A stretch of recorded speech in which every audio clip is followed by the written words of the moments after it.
Optimus, and today I'm going to be bringing you the build that you've probably seen 100 million times in the DZ, except I've got my own sort of interpretation of it here, and I'd like to sort of show off my version of that build and go through some of the changes that I've made, and also offer up some suggestions of how you can create it and be as competitive as everybody else using different roles.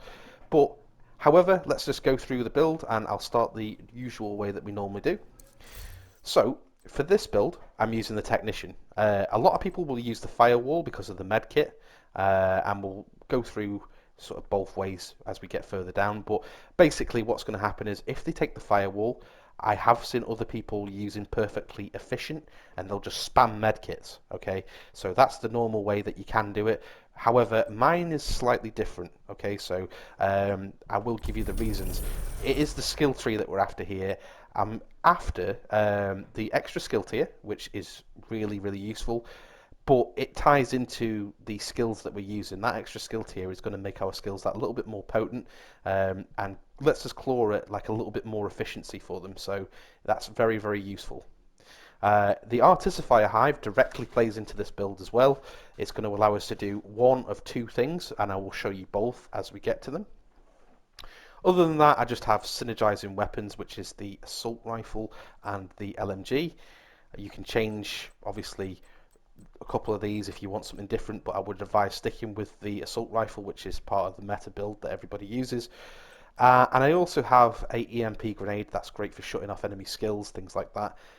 It's useful, especially if they've got bleeder hives and other stationary skills that they throw down. You can get rid of them, so it is useful. Okay, so moving on, let's go down to the range and take a look at the build, and then go through the stat sheet, yada yada yada. Okay, so for my build, my first weapon is the Black Friday. This comes rolled with LMG damage, damage to targets out of cover, armor damage, so the Holy Trinity there basically, and it comes with the talent of Perfectly Unhinged. It's going to give us 22% extra weapon damage at the cost of 25% stability and accuracy. Not really something that we too much care about, the stability and accuracy. We're just going to be spraying bullets and just hoping for the best. But the one thing I would like to say is that we are stacked into headshot damage with this. So what I'm going to do is I'm just going to show the attachments here, which is not something I normally do. But we have the headshot damage mod, and then we just have a accuracy grip and muzzle. And unusual is that I'm using the nimble link belt. Extra fire rate is like, why are you taking that? You could have 35 extra rounds. The reason why I've decided to go for this is just that the fire rate increase is going to give me a direct DPS buff, and I personally don't feel like I'm going to be given the chance to stand there and fire a whole 130 rounds off. Plus, keeping the gun on the head is quite hard to do, so for the 5% fire rate increase that you gain, that's going to allow me to hit the head more often, because as they move around, where I might only get one bullet on the head and then they move, I might get two, okay, because of the increased fire rate. That's my thinking with it, and I personally feel that that actually does give me quite a good bit of benefit, so that's why I've gone with that. The other thing to note is, I'm going to see this quite a lot, this has quite a lot of expertise ranks stacked into it, okay, so as you can see here, I've got 20 expertise ranks. I'll just say this now, the expertise ranks don't matter in the normalized DZs, as in the non-occupied DZs. When you get into the occupied DZ, these ranks count, okay? And that's why I've placed more ranks into this, because it's making it more competitive when I do play in the occupied DZ, which is quite a lot. Okay, so with that covered, now we can sort of move on a little bit. So the star of the show, and the gun that's disgustingly broken, is the Bighorn. Okay, so just quickly go through this. I have got assault rifle damage, health damage, and damage to targets out of cover, which is really nice. That's the best way to have it rolled. And then it's got the talent on it, Big Game Hunter. When scoped, switches to semi-automatic fire mode, dealing 450% weapon damage with each shot. So it basically turns it into like a scoped rifle. However, the really disgustingly broken part of this is the headshots grant 6% extra damage on headshots. Stacks up to 25 times. Once at full stacks, 10 stacks decay every 4 seconds until all stacks have been removed. Headshots delay decaying of stacks. So in effect, what that's saying is, as you hit in the head, you gain more damage, and if you don't hit the head after a certain amount of time, you're going to lose that damage. Okay, fair enough. So, but this gun is just, it's just crazy. To give you an example, just while we're here, I have 6 blue tiers and 1 red tier, one red core, whatever you want to call them, and I can still hit NPCs in PvE in the head when I'm fully stacked up for around 550,000 damage. It's just crazy. That is not even that's not even common sense. That's just silly. That's silly broken, and it's why everybody uses it. Okay, so to the pistol, I'm using the TDI card. Ooh, surprise, TDI card again. There is a reason, okay? The main reasons is the extra skill tier when I'm holding it, and this directly plays into the fact that we have 2 skills that we do use quite a lot. So I'll go through that a little bit more with the skills when we get there. But the other thing to note is that I've got preservation. Preservation, basically, when you kill an enemy, you're going to get 10% repairs over 5 seconds, and if you get a headshot on top of that, it's going to be 20%. So, really, if we're in a landmark, or we get low on health, or if you see an enemy that's downed on the floor, on the knees, crawling around, you've knocked them, if you pull out your pistol quickly and then shoot them, and you're taking damage from other sources, i.e. other players, this is going to make your armor regen for 5 seconds absolutely insane. Probably over 200,000, I would say. So it's great. It is really good, but you've just got to be smart enough to use it in the right way. And it is a little lifeline if you do use it the right way. So yeah, so that's good. So what I'm going to do is I think I'm going to start with the exotic piece first and the gear. I'm using the Memento, and a lot of people will say, oh, hang on a minute, you got to get kills to use the Memento. Yes, you're right. Now, when you're fully charged, you will kill agents, and when you pick up a tag, that's going to give you bonus armor, so that will directly benefit you in a fight. However, when you're not charged up, you're not going to see as much use as what you would if it was. So, let me go through the piece, and then let me offer up an explanation as to how I use this piece. So this comes with 15% weapon damage, 170,000 armor, and 1 skill tier. We also have an in-slot mod of headshot damage. So, for the talent, I've got kill confirmed. Enemies you kill drop a trophy on death. Collecting the trophies provides both a short and long-term buff, the first of which scales with the number of cores and attributes you have equipped, which is something that I'm not sure about because passive tiers, I don't know if they count, okay? If you wouldn't mind, if you know if that does count, please pop it in the comments. I'd love to find out about that, and that's some of the ways that I do find out about new things is just people telling me in the comments. So basically, for the short-term buffs, for every red core, which we have 1, we're going to gain 5% weapon damage. For every blue core, we're going to gain 10% bonus armor. We have 6, so 60% bonus armor. And 5% skill efficiency. That is useful because of the skills we're using. And we have 1 yellow core. Right, so for the other long-term buff, what's going to happen here is for every trophy collected, you're going to gain 1% additional weapon damage, so that's up to 30. And then you're going to gain 1% skill efficiency, so up to 30% skill efficiency, and then you're going to gain 0.1 armor regeneration for 300 seconds. So it's like 3% armor regeneration. So what I'll say about this piece is, the best way to use this is not directly to fight straight away if you can help it.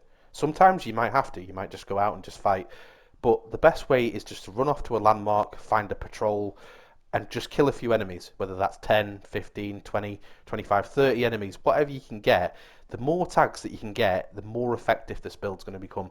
So the best thing to do with this build really is just to run off, go do a landmark with it, and as you do the landmark, you'll become more powerful and your armor regeneration will be better, your damage will be better. So that's the way to use it. Don't run straight to a gunfight and expect it to have the same performance as if you've charged it up. Right, with that covered, I'm just going to move over onto my other gear pieces. So to start off with, I'm using Gila Guard. So the first piece of that gives us 5% total armor. That's nice. 60% extra total health. You know, it's okay. If you're low on armor and you just quickly need to put a med kit on, it might potentially save you. It might not.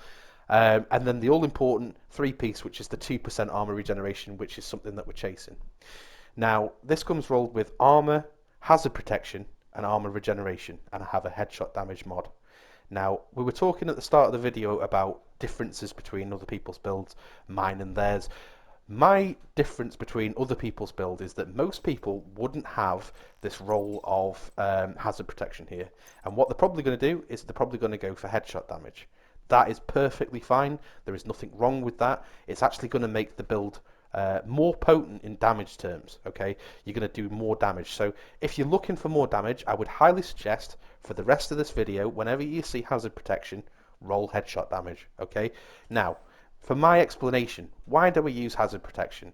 Well, because people in the dark zone are dicks, okay? That's the only way really to put it. When people see you running a build like this, they're going to do one of a few things, and generally using status effects is something that they do, i.e. the worst of the lot would be to use foam. The riot foam sticks you down in place, and if you can't move effectively, standing still can still get you killed. This is going to give me 50% hazard protection, so that's going to reduce the amount of time that I'm foamed by 50%. I think it's worth it. For me, I prefer the extra insulation. For you, you can go for the damage if you please. Okay, with that covered, I have two other pieces of Gila, in total 3, and they're all rolled the same way, 170,000 armor, hazard protection, and armor regen, as we can see, and they have quite a few ranks of expertise in, as we've talked about previously. Okay, so onto the chest piece. This gives us 1% armor regen. This is a Bellstone piece. It comes rolled with hazard protection, armor regen, and a headshot damage mod. And I am using just a regular piece, and I have the talent Unbreakable. When your armor is depleted, repair 95% of your armor. I think it's like 70 in PvP. So this is going to make the build more idiot-proof, as in more useful for me. You can use, I believe it's the Everyday Carrier, and what you can do is when you double tap the right D-pad, it's going to allow you to save having a medkit, and with all that crazy regen, it's going to make a massive difference. It's going to mean you might have 8, 9, 10 medkits before you run out, okay? So yes, you can use it that way. I use it this way to make it a little bit more idiot-proof, and when I say idiot-proof, I tend to face trade too hard with enemies. I don't shoot for too little and then start moving. I just stand there shooting at enemies in the head, and it's just an inherent fault of mine of our play. So I've chosen to go with Unbreakable to give me that lifeline in case I do something stupid and just trade too hard with somebody. The second my armor breaks, it's time to start moving.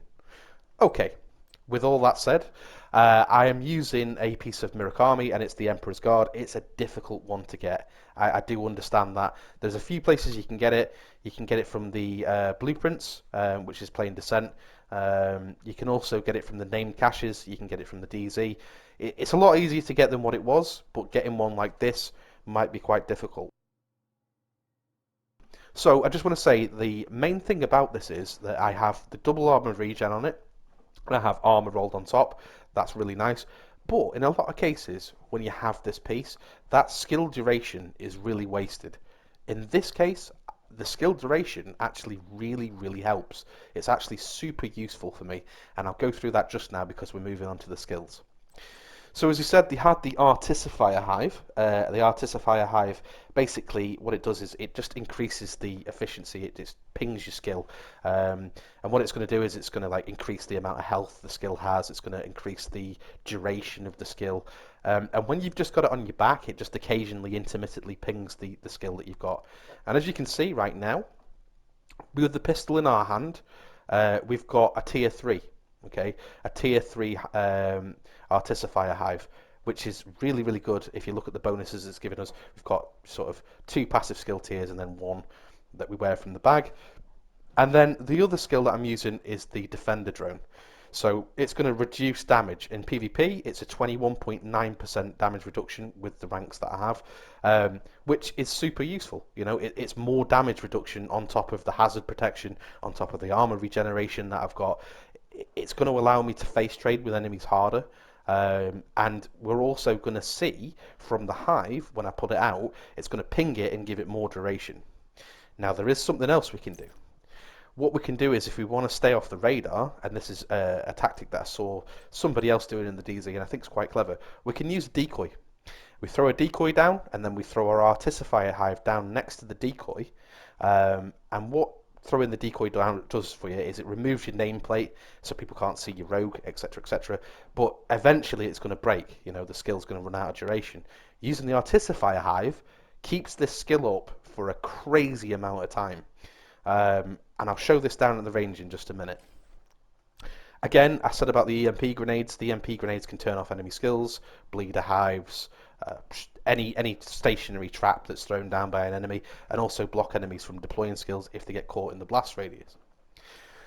Right, so some of the moving parts done there. The range is on heroic. Let's just quickly go through the stat sheet, and then I'm excited to show you a couple of things at the range. So, here we go.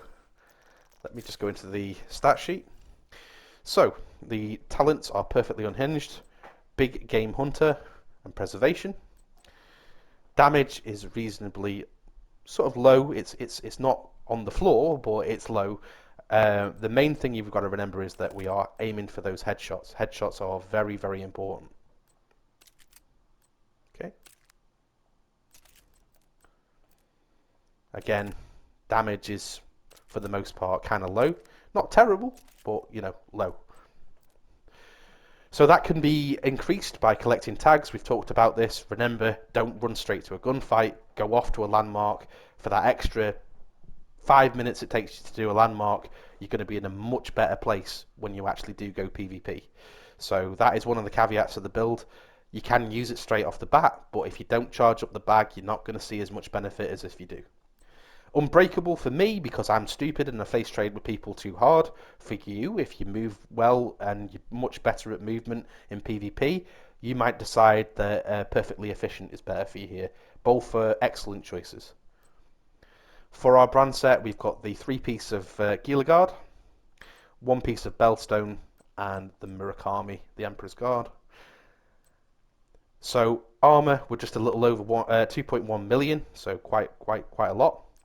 From baseline, we have 109,000 armor regen. If you get those tags, you'll be closer to, I think 175 is probably a safe bet to say. I think mine sits at 174.2. Okay, so I'm saying 175. All right, slay me over the extra tiny little bit.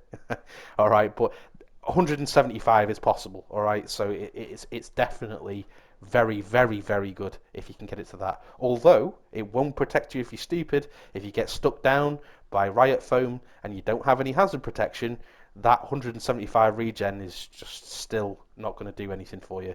Damage is damage. So again, we have the hazard protection that I was talking about, and I'm at 50 on everything. So that's 50% less sting taken out of any kind of status effect that's thrown at us, shock, anything that can make us stand still. I'm reducing the impact of that happening to me by 50%. Okay, and that's my explanation for that. For the hive, we've got this. I've forgot to turn off the skill haste. Bloody hell. Never mind. Okay, but yeah, I will do that in just a second. Actually, let's just turn this off. Okay. Oh, not damage myself. Probably should damage myself for not turning it off. And what I'm just going to do is as well, let's just make sure that this isn't on. Yeah, good. I haven't done something silly like normal. So let's just go through stat sheet. 1 second, so we can see the refill speed is 4.1 seconds, and the cooldown is 18 seconds on the drone. Right. Thank you very much. Now on to the important pieces, okay? So the first thing I want to do is show you how long the drone can stay out for. So you can see that the drone gets pinged.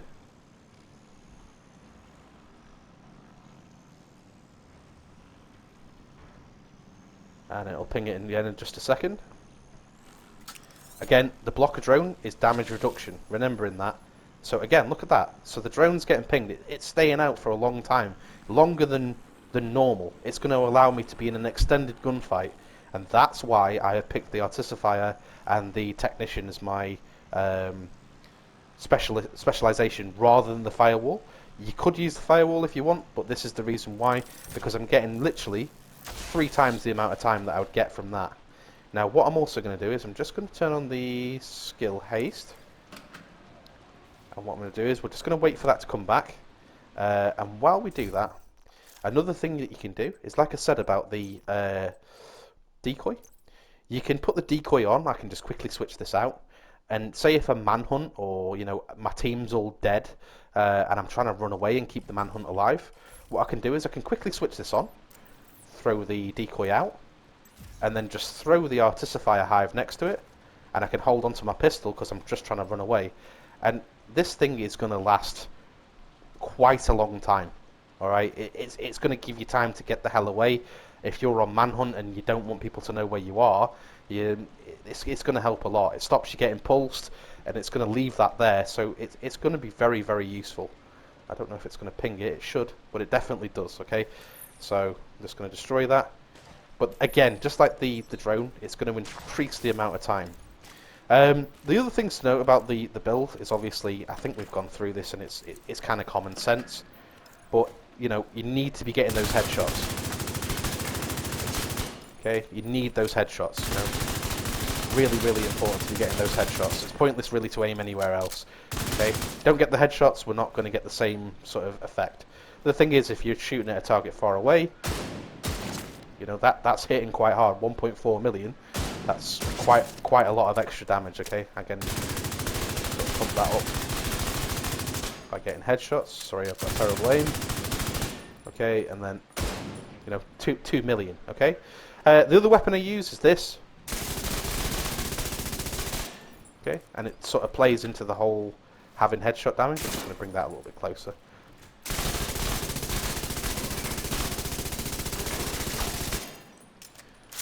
Okay, so those are all the points. We also have the EMP grenade, which is useful. And then obviously the main other thing is, when we get hurt, we have Unbreakable. So while I'm stood doing that and I pop, then it's time to stop doing that, and it's time to start doing the wiggle and moving around. Okay. The other thing also to note is, obviously, don't forget to use those medkits. What I mean is double tapping right. See that? Just put a medkit on top of your regen. That's crazy. I guess what we could also do is just show off the regen with this as well. Get weak, finish an enemy. Now all of a sudden I've got a lot of regen on top. Then if you fully charge this, then you're going to see some extended mileage with that, let's say. Right, I know this has been a little bit of a longer video, again, because there's been a few things that I've had to explain. Don't forget, if you want to change things around, you can. But this is my variation on the DZ meta build. Hope you've enjoyed it, and do let me know if you want to copy it and enjoy it. I will see you in the next one. I've got one more video to bring out, and that is me out. Phew!